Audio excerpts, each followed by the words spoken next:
আসসালামু আলাইকুম। কেমন আছেন আপনারা? মা বোনেরা কেমন আছেন? আলহামদুলিল্লাহ। প্রিয় ভাই বোনেরা, আজ বহু বছর পর এই ঠাকুরগাঁর মাটিতে আমি আবার আসতে পেরেছি, সেজন্য আল্লাহর কাছে হাজার লক্ষ কোটি শুকরিয়া।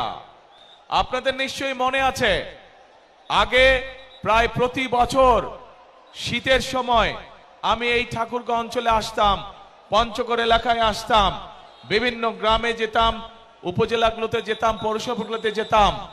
দুস্থ মানুষ, বয়স্ক মুরব্বী যারা আছেন, মা বোনেরা ছিলেন, দুস্থ নারী যারা, তাদের জন্য শীতের সময় গরম কাপড় কম্বল নিয়ে আমরা হাজির হতাম এবং হাজার হাজার মানুষের কাছে চেষ্টা করতাম সেই গরম কাপড় পৌঁছে দিতে, যাতে তারা শীত থেকে নিজেদেরকে রক্ষা করতে পারেন।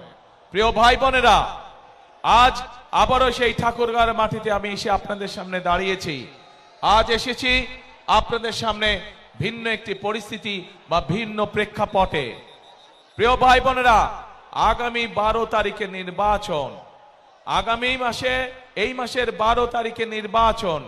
এই নির্বাচনে বাংলাদেশের মানুষ তাদের যে অধিকার কেড়ে নেওয়া হয়েছিল সেই অধিকারের প্রয়োগ করবে বাংলাদেশের মানুষ। বাংলাদেশের মানুষ গত এক যুগ ধরে তাদের কাছ থেকে যে রাজনৈতিক অধিকার, কথা বলার অধিকার কেড়ে নেওয়া হয়েছিল, সেই অধিকার বাংলাদেশের মানুষ প্রয়োগ করবে।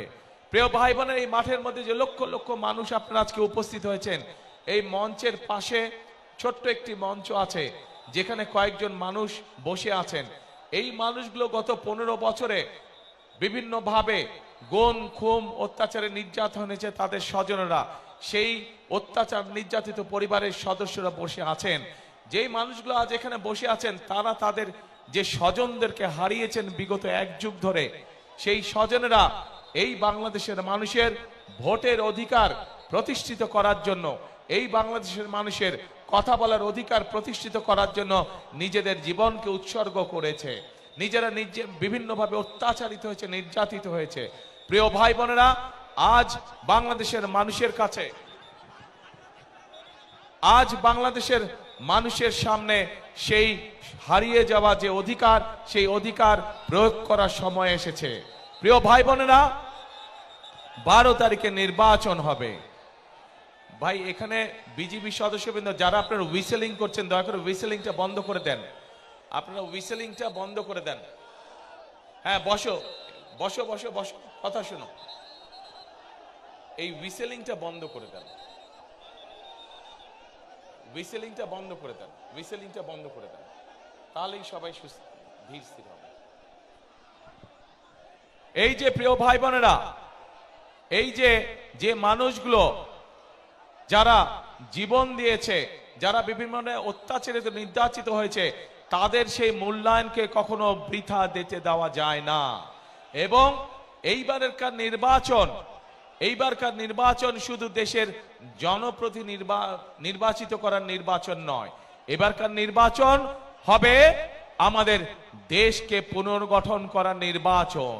গত এক যুগ ধরে বাংলাদেশের মানুষ তাদের যেমন রাজনৈতিক অধিকারকে প্রয়োগ করতে পারে নাই, তারা কথা বলার স্বাধীনতা পায় নাই, ঠিক একইভাবে বাংলাদেশের মানুষ তাদের অর্থনৈতিকভাবে প্রতিষ্ঠিত হওয়ার অধিকার থেকে অনেক পিছিয়ে গিয়েছে। দেশে সঠিক পরিমাণের আমাদের তরুণদের, যুবকদের যে কর্মসংস্থানের ব্যবস্থা হওয়ার দরকার ছিল, সেই ব্যবস্থা হয়নি। দেশের নারীদের, মা বোনদেরকে মূল্যায়ন করার জন্য তাদের যেই স্বাবলম্বী করে গড়ে তোলার কথা ছিল, সেইটি হয় নাই। দেশের যুবকদেরকে প্রশিক্ষণের মাধ্যমে দক্ষ শ্রমিক হিসেবে গড়ে তোলার করা উচিত ছিল, সেই কাজটি হয় নাই।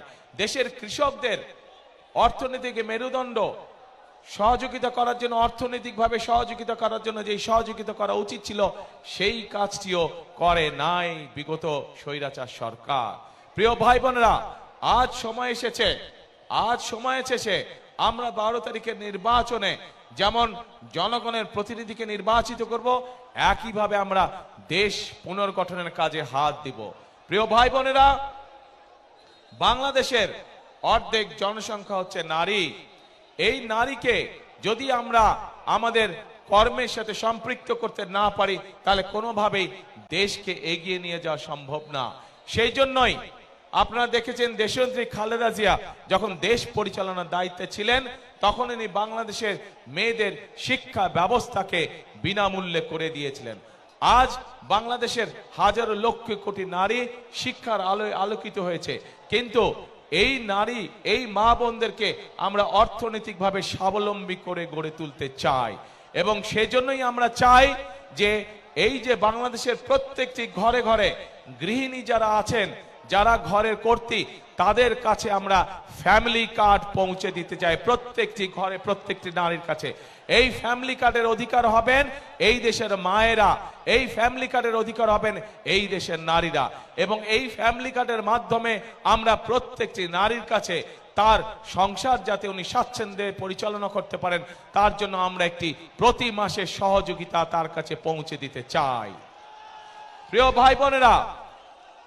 ভাই বোনেরা, এই ফ্যামিলি কার্ডের মাধ্যমে আমাদের দেশের নারীরা ধীরে ধীরে অর্থনৈতিকভাবে স্বাবলম্বী হয়ে উঠবে। আমরা শুধু নারীদেরকেই সহযোগিতা করতে চাই না, একই সাথে আমরা আমাদের কৃষক ভাইদের পাশেও দাঁড়াতে চাই সহযোগিতার হাত নিয়ে। কৃষক ভাইদের জন্য আমরা কৃষি কার্ড নামে একটি কার্ড সকলের কাছে পৌঁছে দিয়ে দিতে চাই। যেইগুলো আমি তুলে ধরলাম, এই কাজগুলো যদি আমাদেরকে সম্পন্ন করতে হয়, তাহলে আমাদের একার পক্ষে করা সম্ভব না। আমাদেরকে আপনাদের সহযোগিতা প্রয়োজন, আপনাদের দোয়া প্রয়োজন, আপনাদের সমর্থন প্রয়োজন, আপনাদের ভোট প্রয়োজন। প্রিয় ভাই বোনেরা, আজ আমি ঠাকুরগাঁও, দিনাজপুর, নীলফামারী সমগ্র এলাকার, এই বৃহত্তর এলাকার মানুষের কাছে, ভাই বোনদের কাছে, মা বোনদের কাছে আজকে আমি এসেছি ধানের